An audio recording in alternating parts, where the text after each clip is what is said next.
this is Katie. Ooh, is this dirty? I think I just made it worse. Hold on. Is that good? Are we good? Okay. So in today's video, I'm going to talk about something that I feel like I should have talked about such a long time ago, but just never did for some reason. I know that I've like hinted at parts of it, but I've never actually made like a video, sat down, talked to you guys about the specifics of the topic that I'm still being vague about. So anyway, I'm gonna tell you all the places that I've lived. Okay? This is a long story, so grab a cup of coffee. I don't drink coffee. Do you guys know that about me? Fun fact, I haven't had caffeine in like 5 years. And I've only had coffee once and made me very sick, so I never had it again.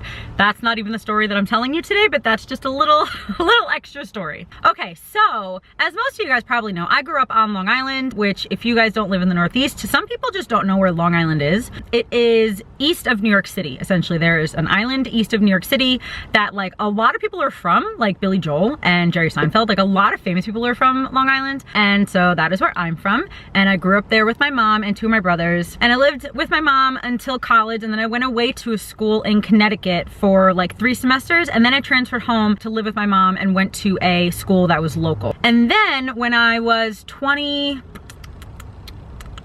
when I was 23, I didn't want to live at my mom's house anymore. Like most people over the age of 18, just kind of, you know, like want to go live just not where they lived their whole entire life. So what did I do? I moved in with my dad. My dad lived in Connecticut, so I moved to Connecticut, moved in with him and my stepmom and my 2 younger brothers. July of 2010. And I lived there until October. And October is this whole other story that maybe I'll tell in a different video of how this happened. But basically in October is when I decided to like totally leave the Northeast and like just pack my bags and just leave. So one day I just took all of my stuff, put it in the car and left, and I drove to Nashville. And it basically was a very like spur of the moment, like that day I was like, I need to go to Nashville. And so I left. So yeah, so I stayed in Nashville for a few days, and then I came back for like a month, and then I went back to Nashville again for a few days, found an apartment, then I came back for like another month, and I stayed at like my mom's and my dad's when I came back, or just kind of like flip-flopping back and forth. And then December 1st, 2010 is when I officially moved to Nashville. So then I lived there for 2 years, almost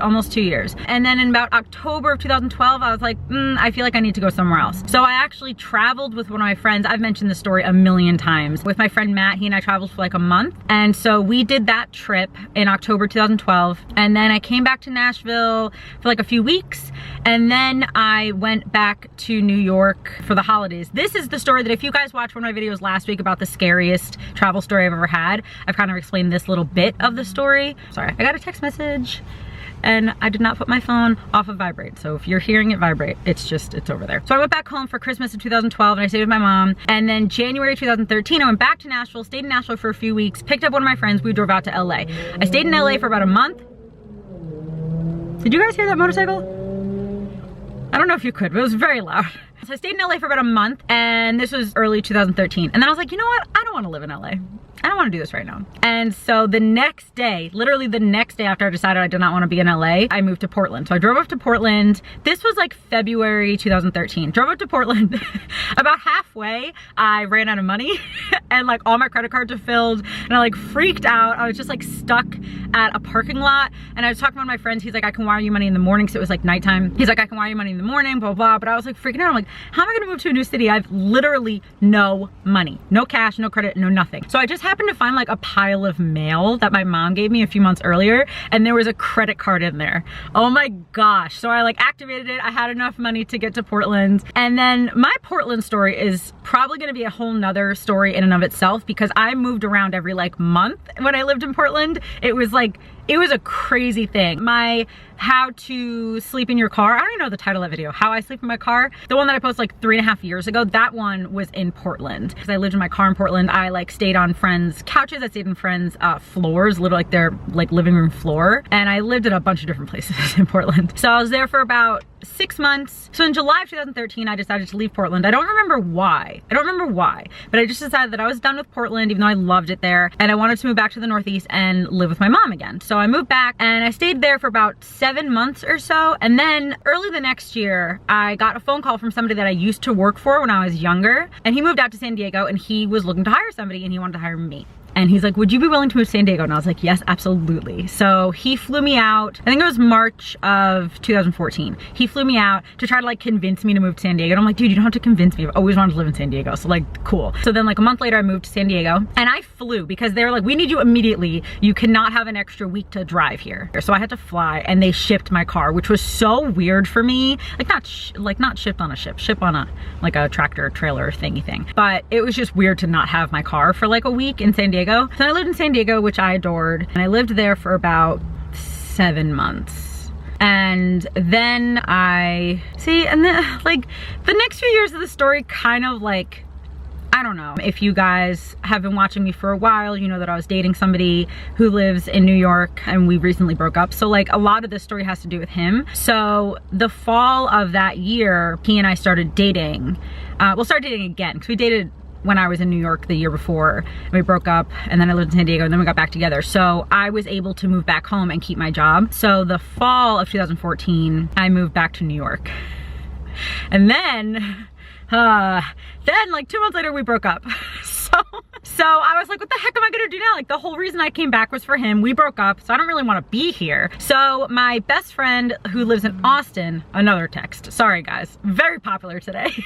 So my best friend who lives in Austin, he was like, just come stay with me. Come live with me. Everything's cool, everything's fine. Just drive to Austin like immediately. So right after Christmas 2 years ago, I drove to Austin and I stayed with my friend for about 3 months. And then I moved to Bozeman, Montana, which was hands down my favorite place I've ever lived in my entire life. And I lived in Bozeman from like April 1st-ish, maybe late March, to August of last year, because the job that I had in San Diego, I got laid off from last summer. So while I was in Bozeman, I was paying rent. When I was staying in Austin, I wasn't. So in Bozeman, when I got laid off, I was like, oh, I can't afford rent right now. So my friend was like, just move back to Austin. It's totally cool. So then I moved back to Austin in September, August, I think. And then my ex and I got back together again. So I was like, okay, I'm gonna move back to New York, but I didn't want to live in New York anymore. So I asked my dad if I could stay with him. At this point, he moved to New Jersey. So my dad was like, yeah, of course. So I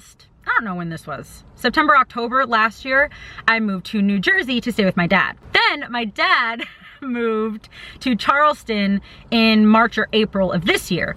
So my ex that I moved back for, he's in a band, he was on tour. So I stayed at his place while he was on tour. And then when he got back from tour, I kind of stayed there a little bit, and then I was just kind of staying at my mom's. And then of course he and I broke up a few months ago. And then I stayed at my mom's for the summer. And then I moved to Connecticut in August. And now I'm here. And I'm probably moving again in either about a month or, oh my gosh, my phone, I'm sorry guys. So I'm either gonna move again in like a month or in like 4 months. I'm not sure yet. And I kind of know where I'm gonna move, but like I don't wanna talk about it yet because I'm not entirely sure, but west, it's going to be west. And yeah, so those are all the places I've lived. It's like 8 or 9 or 10 places, depending on if you count, like I live in a different place in Connecticut now than I did when I was like 23. So I guess that counts as 2 different places.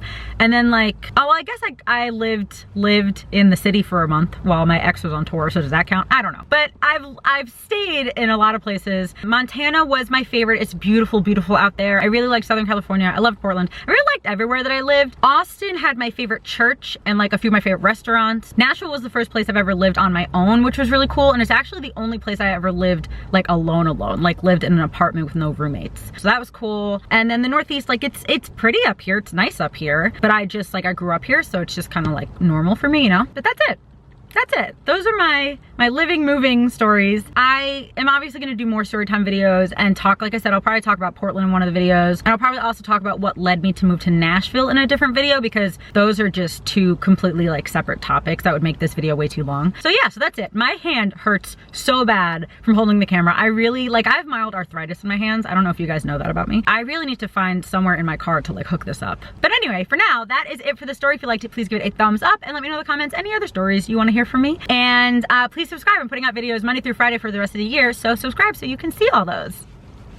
Pointing is a thing. And that is it. I love you, Jesus loves you, and I'll talk to you later. Bye. Oh my gosh, my hand. Ow. Oh, like I can't move it. Ow. I literally like Oh, ow, ow, ow, ow. Okay, I'm not doing that anymore. I'm not doing that anymore, guys. If you have any like suggestions of how I can record in the car without holding the camera, please let me know. Cause that was like 15 minutes of footage and my hand, oh my God, it hurt so bad. Okay, I love you guys, bye.